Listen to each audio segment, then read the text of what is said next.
కనుపాపల చూపున్న కన్నీటి పాటన్న ఎన్నేల దీపాల ఎలుగులై లోలకు ఏటి పాయల నీటి ఊటల జోహా గట్ట నీటి గట్టి చిలుకల జోహా చిలుకల జోహా వరి పులకల జోహా జోహారులు జోహారులు అమరులకు జోహా వీరులకు జోహా అమరులకు జోహా వీరులకు జోహా ఆవుల దేవుళ్ళ మట్టి పొట్టిళ్ళ మట్టి పొట్టిళ్ళ తోవా పూల తీరు అమరులుంటారు అమరులుంటారు తోవా పూల తీరు అమరులుంటారు జోహారులు జోహారులు అమరులకు జోహార్ వీరులకు జోహార్ అమరులకు జోహార్ వీరులకు జోహార్.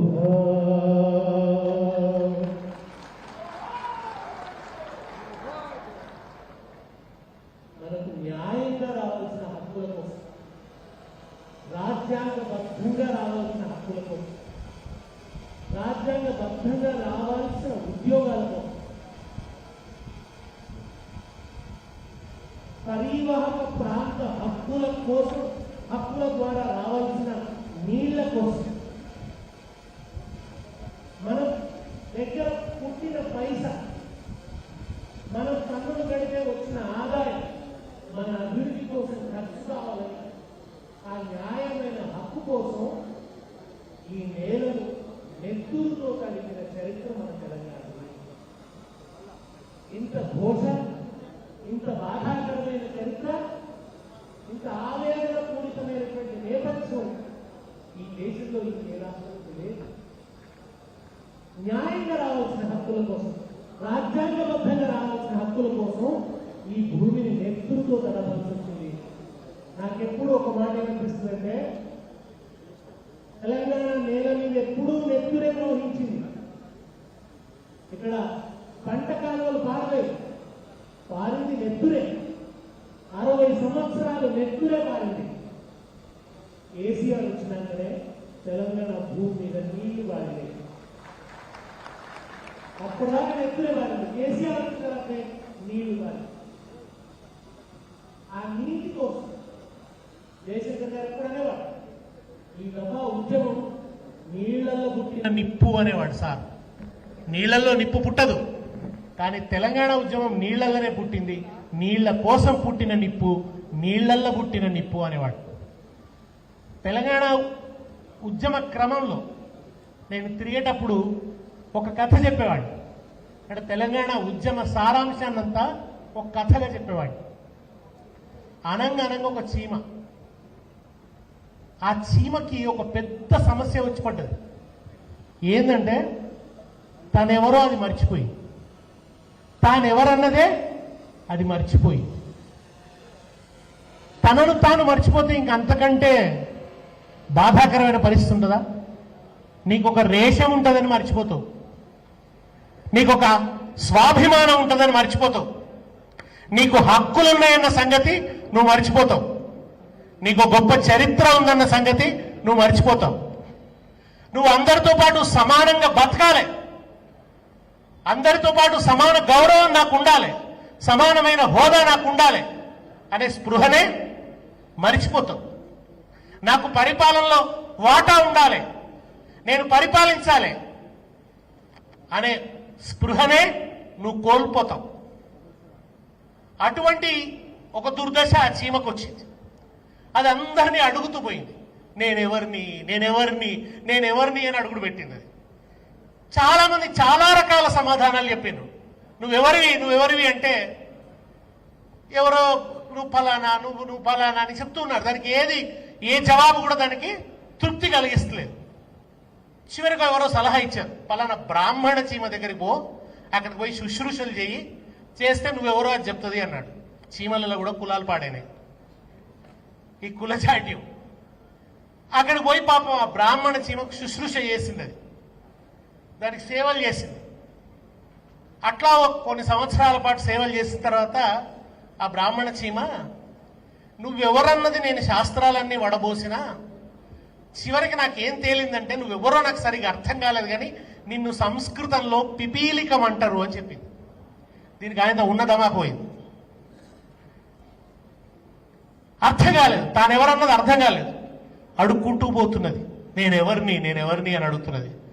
దానికి ఒక పోరాటం చేసే ఒక నిప్పు లాంటి గుండె ఉన్న ఒక చీమ ఎదురైంది, ఒక ఫిరంగి లాంటి గుండె ఉన్న చీమ ఎదురైంది. దాని దగ్గర పోయింది, నేను ఎవరిని అని అడిగింది. మొట్టమొదట చెంపమించి ఒకటి కొట్టింది, నువ్వెవరో మర్చిపోతే ఎట్లా, నిన్ను నువ్వు మర్చిపోవడం అంటే అంతకు మించిన సంక్షోభం ఉండదు అని చెప్పి, నువ్వు చీమవు, నువ్వు కష్టజీవి, నువ్వు ఎండాకాలం అంతా కష్టపడి ఆహారం సంపాదిస్తావు, వానకాలం పుట్టలో జాగ్రత్తగా నిన్ను నువ్వు కాపాడుకుంటావు అని చెప్పింది. చెప్పంగా దీనికి సంతోషమైంది, ఆనందమైంది. నేనెవరో తెలిసిపోయింది అని డాన్స్ చేయడం మొదలుపెట్టింది. అది ఇంకోటి కొట్టింది, కొట్టి నువ్వెవరో నీకు తెలిసిపోతే సరిపోదు, నీ పుట్టేమైందో చూసుకోపో అన్న. అది ఆ పుట్ట దగ్గరికి పోయింది. పుట్ట దగ్గరికి పోయేసరికి ఆ పుట్టలో మరొక భయంకరమైన జీవి పండుకొని ఉన్నది. దానికి అనేక పడగలు, ఒక పడగ కాంట్రాక్టులు, ఒక పడగ సారా వ్యాపారం, ఒక పడగ మీడియా, ఒక పడగ సినిమా, ఒక పడగ రాజకీయాధికారం, అది మధ్యలో ఉండేటువంటి పడగ. ఇన్ని రకాల పడగలతో పండుకొని ఉన్నది. అప్పుడు ఈ చీమ పోయి మిగతా చీమలతో కలిసి ఎట్లా మరి మన పుట్టను మనం ఎట్లా స్వాధీనం చేసుకోవాలంటే అందరం కలిసి ప్రార్థిద్దాం, ఆ లోపల ఉన్న భయంకర జీవిని ప్రార్థిద్దాం అని చెప్పి పుట్ట దగ్గర నిలబడి మా పుట్టను మాకు ఇయ్యవా అని ప్రార్థించినాయి. అది పుట్ట కాదు కదా, అపాయింట్మెంట్ కూడా ఇవ్వలేదు. ఇట్లా కాదని ఒక కవిని పిలిచినాయి. కవిని పిలిచి నువ్వు కీర్తించు, నువ్వు పాటలు పాడు, అది సంతోషించి పుట్టనిచ్చేస్తుంది అన్నది.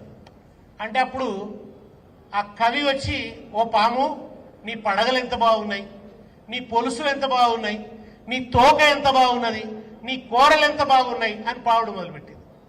పావుడు మొదలు పెడితే అది ఒక పడగ బయటకు పెట్టి అన్నది, పాట బ్రహ్మాండ పాడినావు, కావాలంటే నీకు నంది అవార్డు ఇస్తాం, డాక్టరేట్ కూడా ఇస్తాం, పద్మ విభూషణ్ కావాలన్నా ఇస్తాం, మీలో కొందరికి మంత్రి పదవులు ఇస్తాం, కాంట్రాక్టులు ఇస్తాం, సంపాదించుకునే అవకాశం ఇస్తాం, కానీ పుట్ట మాత్రం ఈ కళ్ళ లోపలిపోయింది. అప్పుడు ఏం చేయాలి? ఎవరైతే ఈ చీమకు నువ్వు ఫలానా అనే స్పృహనిచ్చిండ్రో ఆ పోరాట చీమనే నాయకత్వం వహించి అందరినీ కలిపి ఒక్కతాటి మీద తీసుకొచ్చి, కార్మిక చీమలు, కర్షక చీమలు, ఉద్యోగులనే చీమలు, విద్యార్థులనే చీమలు, మహిళలనే చీమలు, అందరినీ ఒకతాటి మీద తీసుకొచ్చి, గండు చీమలు, కరెంటు చీమలు, చలి చీమలు, నల్ల చీమలు, ఎర్ర చీమలు, అన్ని చీమల్ని ఒకటి చేసి పుట్టలోపలికి పోయి ఆ పామును పీకి పీకి కరిచి తీసుకొచ్చి అవతల పడేసి పుట్ట మీద తెలంగాణ జెండా ఎగరేసి జై తెలంగాణ అన్నాయి. తెలంగాణ తనెవరో మర్చిపోయింది. కథనాన శత్రువుల గుత్తుకల నవలీల ఉత్తరించిన బలోన్మత్తులేలిన భూమి వీరులకు మొగసాలరా, వీరులకు మొగసాలరా, తెలంగాణ ధీరులకు కాణాచిరా. అబలయని దేశమును కబళింప తలపడిన, అబలయని దేశమును కబళింప తలపడిన పరరాజులకు స్త్రీల పటు శౌర్యమును చూపి రాజ్యతంత్రము నడిపెరా తెలంగాణ రాణి రుద్రమదేవిరా. రాజ్యతంత్రము నడిపెరా తెలంగాణ రాణి రుద్రమదేవిరా. కల్పనాతీతమౌ కమనీయ శిల్పమును వేయి కంపాలలో వెలయించి మించినది అడుగడుగు శిల్పాలురా తెలంగాణ ఆలయపు శిఖరాలురా అడుగడుగు శిల్పాలురా తెలంగాణ ఆలయపు శిఖరాలురా భాషావధూనయన బాష్పతతి నణగింప రాజ సమ్మాన వైరాగ్యమును ప్రకటించే కృషికుడై జీవించెరా కృషికుడై జీవించెరా తెలంగాణ కవిరాజు పోతన్నరా కవనాన విక్రాంతి కాహళిని పూరించి కమ్మ తెనుగున తేట కావ్యాలు రచయించే పాల్కురికి ఆనాడెరా తెలంగాణ ప్రగతి బాటలు తీర్చెరా భూగర్భమున గనులు పొంగి పారే నదులు శృంగార వనతతుల సింగారముల పంట నా తల్లి తెలంగాణరా వెలలేని నందనోద్యానమురా నా తల్లి తెలంగాణరా వెలలేని నందనోద్యానమురా వెలలేని నందనోద్యానమురా 1940లో రాసిన పాట ఇది. తెలంగాణ సాయుధ రైతాంగ పోరాట సందర్భంలో రావెళ్ల వెంకటరామారావు అనే కవి ఈ పాట రాసిండు. దాశరథి జైల్లో ఉండి తెలంగాణ తల్లిని తలపోసిండు. కోటి వెలుగుల బంగారు కొండ కింద పరుచుకొన్నట్టి సరస్సు లోపల వసించి పొద్దు పొద్దున అందాల పూలు పూయు నా తెలంగాణ తల్లి కంజాతవల్లి మూగబోయిన కోటి తమ్ముల గళాల పాట పలికించి కవితా జవమ్ము కూర్చి నా కళానకు బలమిచ్చి నడిపినట్టి నా తెలంగాణ కోటి రత్నాల వీణా నా తెలంగాణ కోటి రత్నాల వీణాని జైలు గోడల మీద రాసిండు దాశరథి. నిజాం జమానాలో ఆయనను తీసుకుపోయి జైల్లో వేస్తే బొగ్గు పండ్లు కడుక్కోవడానికి బొగ్గిస్తే ఆ బొగ్గు తీసుకొని గోడల మీద నా తెలంగాణ కోటి రత్నాల వీణ అని రాసిండు. తెలంగాణ అనే మాట, తెలంగాణ అనే ఆ పేరు, ఈ నేల గర్వం, ఈ నేల ప్రతిష్ట ప్రతి నోటి వెంట మారుమోగింది. ఆ పోరాటానికి పేరే తెలంగాణ సాయుధ రైతాంగ పోరాటం. కానీ ఆ పోరాటం ముగిసి మనం ఒక రాష్ట్రంగా, హైదరాబాద్ రాష్ట్రంగా ఉన్న సందర్భంలో ఆంధ్ర ప్రాంతంకు ఉన్నటువంటి సమస్యల నుంచి గట్టెక్కడానికి 1953లో ఆంధ్ర రాష్ట్రం ఏర్పడితే వాళ్ళకక్కడ అనేక సమస్యలు. ఇప్పటి వల్లనే విజయవాడ రాజధాని చేయాలన్నా, కర్నూలు రాజధాని చేయాలన్నా సమస్య. విజయవాడలో కమ్యూనిస్టులు ఎక్కువ సీట్లు గెలుచుకున్నారు, కమ్యూనిస్టులు ఎక్కువ గెలుచుకున్నారు కనుక విజయవాడ రాజధాని చేయొద్దని కాంగ్రెస్ నాయకుల కుతంత్రం. దానికోసం కర్నూలు రాజధాని చేశారు. కర్నూలులో కనీసం ఆఫీసులు లేవు, కట్టుకుందామంటే నిధులు లేవు, ఆఫీసులు కట్టుకుందామంటే నిధులు లేవు, డబ్బు లేదు, చాలా లోటు బడ్జెట్లో ఉన్నటువంటి రాష్ట్రం. అప్పుడప్పుడే మద్రాసు నుంచి విడిపడ్డారు. ఈ రాష్ట్రం మనగలుగుతుందా, దీని నుంచి బయటపడాలంటే ఏం చేయాలి అని చెప్పి తెలంగాణను కలుపుకోవటం ఒకటే మార్గం. తెలంగాణను కలుపుకుంటే మనకు రాజధాని నిర్మించుకోవాల్సిన అవసరం లేదు. హైదరాబాద్ అనే ఒక రెడీమేడ్ రాజధాని ఉంది, ఒక అత్యద్భుతమైన నగరం ఉంది, ఒక సుప్రతిష్ఠితమైన నగరం ఉంది. ఆ రాజధాని మనకు రాజధాని అవుతుంది. తెలంగాణ సర్ప్లస్ స్టేట్ అంటే తెలంగాణలో అప్పుడు అభివృద్ధి కోసం కేటాయించాల్సిన నిధులకు మించిన ఆదాయం ఉంది, సర్ప్లస్ అదనపు బడ్జెట్ ఉంది. కనుక ఆ తెలంగాణను కలుపుకుంటే నిధుల సమస్య పోతుంది అని చెప్పి తెలంగాణను కలుపుకున్నప్పుడు ఆ రోజు పెట్టిన పేరు ఆంధ్రప్రదేశ్. ఆ పేరు పెట్టినాడే తెలంగాణ అన్న పేరు గంగలో కలిసిపోయింది. తెలంగాణ అన్న పేరే గంగలో కలిసిపోయింది. తెలంగాణ అన్న పేరే లేకుండా పోయింది. మన భూమి పేరునే మనం కోల్పోయినాం. మీరు ఢిల్లీకో ఇంకెక్కడికో పోతే మీరు ఎవరంటే మేము హైదరాబాద్లో, ఓ ఆంధ్ర వాళ్ళ, మనం కూడా ఆంధ్ర వాళ్ళనే పిలిచే పరిస్థితి. వేరే రాష్ట్రానికి పోతే ఆంధ్ర భోజనం తయారనే బోర్డు తెలంగాణలో కూడా.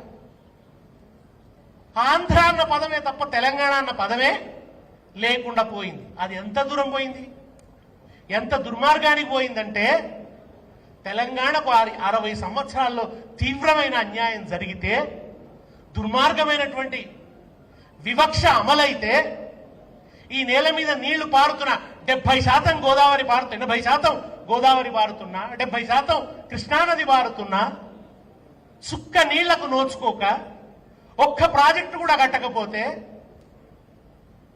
తరాలకు తరాలే నాశనం అయిపోయి, వ్యవసాయాలు నాశనమైపోయి, వ్యవసాయం ఇరిసిరిగిపోయింది, ఆత్మహత్యల రాష్ట్రంగా మారిపోయింది. అటువంటి మారిపోయిన పరిస్థితులలో మా తెలంగాణకు అన్యాయం జరుగుతుంది. మా తెలంగాణకు నీళ్లు కావాలి, మా తెలంగాణకు ఉద్యోగాల్లో అన్యాయం జరుగుతుంది. దాని గురించి నేను అసెంబ్లీలో మాట్లాడాలని ప్రణయ భాస్కర్ అనే ఒక ఎమ్మెల్యే లేచి, చంద్రబాబు నాయుడు ప్రభుత్వంలో ప్రణయ భాస్కర్ అనే ఒక ఎమ్మెల్యే లేచి అయ్యా మా తెలంగాణకు అనబోతే, ఆ రోజు చంద్రబాబు నాయుడు ప్రభుత్వం ఏం చేసిందో తెలిసిన? అసెంబ్లీలో తెలంగాణ అన్న పదం ఉపయోగించకూడదు అని రూలింగ్ ఇచ్చారు. తెలంగాణ అన్న పదాన్ని నిషేధం చేశారు. మరి ఏమనాలన్నారు? వెనకబడ్డ ప్రాంతం అనాలి. అంటే ఆంధ్రప్రదేశ్లో మనకి ఇచ్చిన బిరుదు ఏంది? తెలంగాణ ప్రాంతానికి ఇచ్చిన బిరుదు ఏమిటి? వెనకబడ్డ ప్రాంతం. మీరు వెనకబడ్డ ప్రాంతం అనాలి. ఆ దుర్మార్గమైన పరిస్థితి అసెంబ్లీలో అమలవుతుంటే మాట్లాడగలిగే సత్తా ఆ రోజు తెలంగాణ నాయకత్వానికి లేదు. కాంగ్రెస్ పార్టీలో ఉన్న వాళ్ళకి లేదు, తెలుగుదేశం పార్టీలో ఉన్న వాళ్ళకి లేదు, మాట్లాడే శక్తి లేదు. ఎందుకంటే కాంగ్రెస్ లో ఆధిపత్యం ఆంధ్ర ప్రాంతం వాళ్ళదే, తెలుగుదేశం అయితే అది పూర్తిగా ఆంధ్ర ప్రాంత పార్టీ. అతను జాతీయ పార్టీ కానీ అందులో ఆంధ్ర ప్రాంత ప్రాబల్యం ఉంది. కానీ తెలుగుదేశం విషయానికి వస్తే అది పూర్తిగా, దాని వేర్లు ఆంధ్రాలోనే ఉన్నాయి, కొమ్మలు రెమ్మలు మాత్రమే తెలంగాణలో ఉన్నాయి. ఆ పార్టీ పుట్టిందే మనకి కృష్ణానదిలో మనకు రావాల్సిన వాటా రాకుండా, నాగార్జున సాగర్ లో మనకు అన్యాయం చేస్తే, నాగార్జున సాగర్ ఎక్కడ కట్టాలో అక్కడ కట్టకుండా స్థలం మార్చి, వాళ్ళు కుడి కాలువ నుంచి ఎక్కువ నీళ్లు తీసిపోయి ఎడమ కాలువకు నీళ్లే లేకుండా చేస్తే, నల్లగొండ, మహబూబ్, మన ఖమ్మం మొదలైన జిల్లాలు ఆడిపోతే, ఆ నాగార్జున సాగర్ నుంచి పంటలు పండి గుంటూరు, కృష్ణా జిల్లాల నుంచి ఒక ధనిక వర్గ రైతాంగం వచ్చి, ఆ రైతాంగం సినిమాలకు పోయి, ఆ రైతాంగం పరిశ్రమలకు పోయి పెట్టుబడులు పెట్టి బాగా సంపాదించుకొని, ఇప్పుడు మనకు అధికారం కావాలి కదా ఎట్లా అని ఒక సామాజిక వర్గం, ఆంధ్ర ప్రాంతంలో ఒక సామాజిక వర్గం, మనకు అధికారం రావాలంటే మనకు పార్టీ కావాలని ఆ నాగార్జున సాగరు పంటలలోంచి, వ్యవసాయ మిగులులోంచి పుట్టిన పార్టీ తెలుగుదేశం పార్టీ. ఆ పార్టీ తెలంగాణ అన్న పదాన్ని నిషేధిస్తే అందులో అసలు తెలంగాణ వాడికి మాట్లాడే హక్కు లేదు, అవకాశమే లేదు. ఎవడు తెలంగాణ అని మాట్లాడే పరిస్థితి లేదు. 1969 ఉద్యమం, 56లో రాష్ట్రం ఏర్పడితే 12 ఏళ్లు తిరిగేసరికి 69 ఉద్యమం వచ్చింది. ఏ ఒప్పందాన్ని గౌరవించలేదు. రాష్ట్రం ఏర్పడినప్పుడు రాసుకున్న ఏ ఒప్పందాన్ని గౌరవించలేదు. పెద్ద మనుషుల ఒప్పందం మీద సంతకాలు పెట్టిండ్రు. మీ ఉద్యోగాలు మీకే ఉంటాయి, మీ నిధులు మీకే ఉంటాయి, ఎక్కువ నిధులు ఇక్కడ ఉన్నాయి గనక ఆ నిధులు మీకే వెచ్చించబడతాయి, మీ ప్రాంతపు ధనం అని రాసిచ్చారు. ఇక్కడి నుంచి ఆంధ్ర ప్రాంతం నుంచి ముఖ్యమంత్రి ఉంటే తెలంగాణ ప్రాంతం నుంచి ఉప ముఖ్యమంత్రి ఉండాలి, లేదు తెలంగాణ ప్రాంతం నుంచి ముఖ్యమంత్రి ఉంటే ఆంధ్ర ప్రాంతం నుంచి ఉప ముఖ్యమంత్రి ఉండాలి. ఈ నిబంధనలన్నీ రాశారు. దేన్ని గౌరవించలేదు. ఆ సిరా తడి ఆరకముందే ఒప్పందాల ఉల్లంఘన మొదలైంది. మొట్టమొదటి ముఖ్యమంత్రి నీలం సంజీవరెడ్డి, ఆయన ఉప ముఖ్యమంత్రి పదవి ఎందుకు అన్నాడు.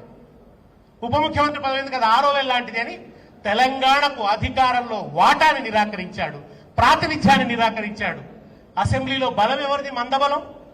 అక్కడి నుంచి ఎమ్మెల్యేలు ఎక్కువ ఉండేవాళ్ళు, శాసనసభ్యులు ఎక్కువ ఉండేవాళ్ళు. కనుక వాళ్ళు మాట్లాడిందే చెల్లుబాటు అవుతుంది, వాళ్ళు చెప్పిందే చెల్లుబాటు అవుతుంది. తెలంగాణ వాళ్ళు సబార్డినేట్స్ అయిపోయారు, సబ్మిసివ్గా ఉండాల్సి వచ్చింది. సెకండ్ గ్రేడ్ శాసనసభ్యులుగా మారిపోయారు. దీని ఫలితంగా, ఈ ఉల్లంఘనల ఫలితంగా, జరుగుతున్న అన్యాయం ఫలితంగా తామర తంపరగా వచ్చి ఉద్యోగాల్లో చేరిపోతున్నారు. ఉద్యోగాల్లో చేరిన వాళ్ళు కూడా ఇక్కడి ప్రాంతంతో కలిసిపోలేదు, ఇక్కడి ప్రాంతంతో వాళ్ళు కలిసిపోలేదు. ఈ ప్రాంతాన్ని జయించిన విజేతల్లాగా ప్రవర్తించడం మొదలుపెట్టారు. ఈ మాట అన్నది ఎవరు? జయశంకర్ గారు. జయశంకర్ గారు రాసి పెట్టారు. జయశంకర్ గారు తెలంగాణ కోసం జరిగిన 3 ఉద్యమాల్లో ఆయన భాగస్వామి. ఒకటి 1952 ముల్కీ ఉద్యమంలో ఆయన భాగస్వామి. మొట్టమొదటి 52లోనే తెలంగాణ ఉద్యోగాల్లోకి, తెలంగాణ ఏర్పడక ముందే తెలంగాణ ఉద్యోగాల్లోకి ఆంధ్ర ప్రాంతం వాళ్ళు వస్తుంటే ఓ తిరుగుబాటు చెలరేగింది. అది వరంగల్ మర్కజీ స్కూల్లో విద్యార్థులు ప్రారంభించారు. ఆ తర్వాత సిటీ కాలేజీలో విద్యార్థులు మీటింగ్ పెట్టుకుంటే దాని మీద కాల్పులు జరిగినాయి, 4 విద్యార్థులు చనిపోయారు. ఆ మీటింగ్ రావాల్సింది జయశంకర్ సార్. తెలంగాణ చెరువు తీరు మన జయశంకరు సారు, అలుగు దుంకి పారు పదునైన మాట జోరు, పాలు పోసుకున్న పజ్జొన్న కంకులల్లా, పైకి పైకి ఎగిరే ఆ పాల పిట్టలల్లా, మీ ఆశయాల వ్రాలు కనిపించే ఆనవాలు. ఆయన ఆ రోజు సిటీ కాలేజ్ మీటింగ్ అందుకోలేకపోయాడు. ఆయన ఎప్పుడు ఒక మాట అనేవాడు, నేను ఆ మీటింగ్ అందుకుంటే బాగుండేది, ఆ కాల్పులలో నేను చచ్చిపోతే బాగుండేది అనేవాడు.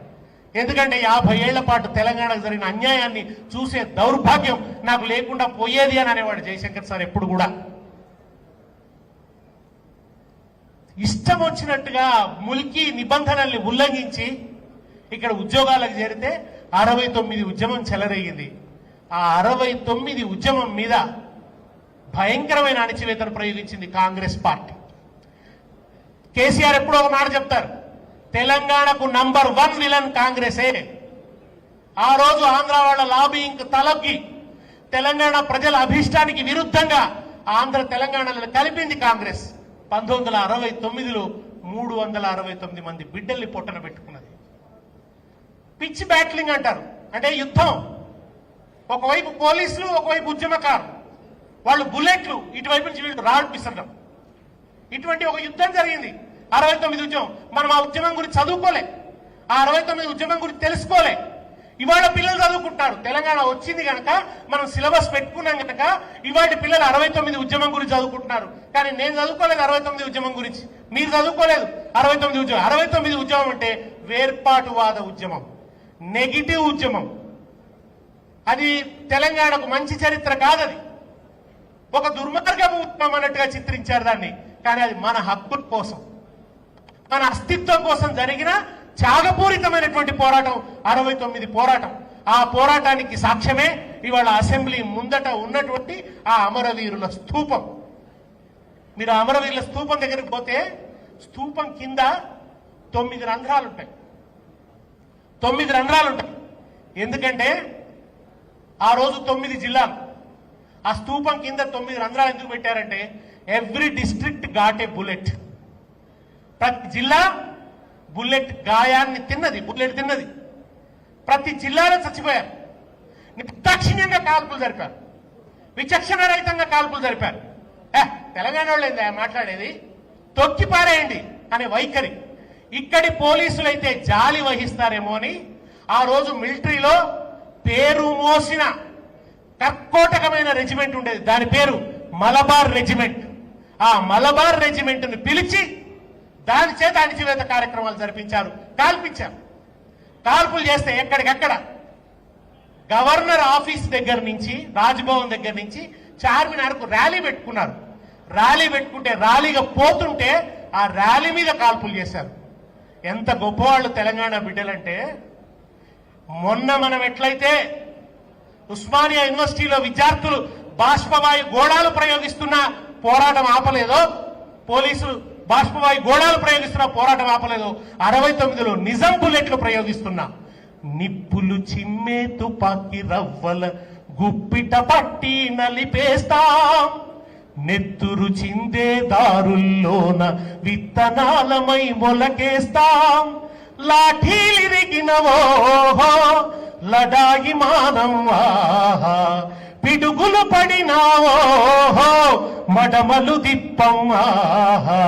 నిర్బంధాలు ఎన్నెదురైనా నిలబడి కలబడి నిగ్గు దేల్స జై బోలో తెలంగాణ, గళగర్జనల జడివానా జై బోలో తెలంగాణ.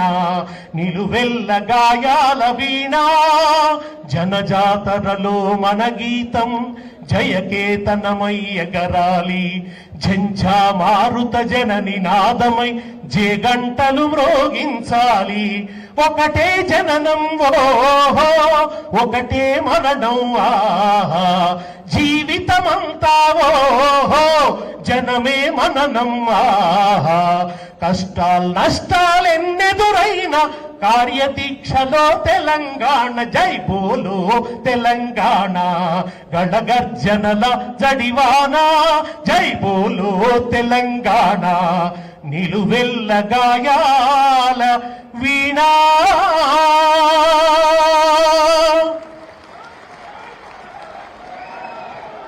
బుల్లెట్లు కాలుస్తున్నా ముందుకు పోయినారు. ముందు పోయి ప్రాణాలు అర్పించారు తెలంగాణ కోసం. వాళ్ళ కోసం కట్టిన ఆ స్తూపం కింద 9 బుల్లెట్లు ఉంటాయి. ఆ పైన మీరు ఎప్పుడైనా అమరవీరుల స్తూపం దగ్గర పోయినప్పుడు ఈ సింబల్స్ చూడండి, ఎవరు చెప్పలేదు. ఆ పైన సాంచి నుంచి తీసుకున్న స్తూపం ఒక ఇట్లా ఆర్చ్ లాంటిది ఉంటుంది అనమాట. ఆ ఆర్చ్కి అర్థం ఏంటంటే, ఆ ఆర్చ్ కింద ఎవరి పేర్లు రాయబడతారో వాళ్ళు పవిత్రాత్మలు. వాళ్ళు పవిత్రాత్మలు. ఈ తెలంగాణ నేల కోసం ప్రాణాలు అర్పించిన వాళ్ళు పవిత్రాత్మలు అని. ఆ పైన మీకు అశోక చక్రం ఉంటుంది. ఎందుకు అశోక చక్రం? ఎందుకు అశోక చక్రం అంటే తెలంగాణ బిడ్డలు చేసింది ధర్మబద్ధమైన పోరాటం. మనమేమి లేనిది అడగలేదు. నా ఉద్యోగం నాకు కావాలన్నాం, నా నీళ్లు నాకు కావాలన్నాం, నా నేల మీద పారిన నీళ్లు మాకు రావాలన్నాం.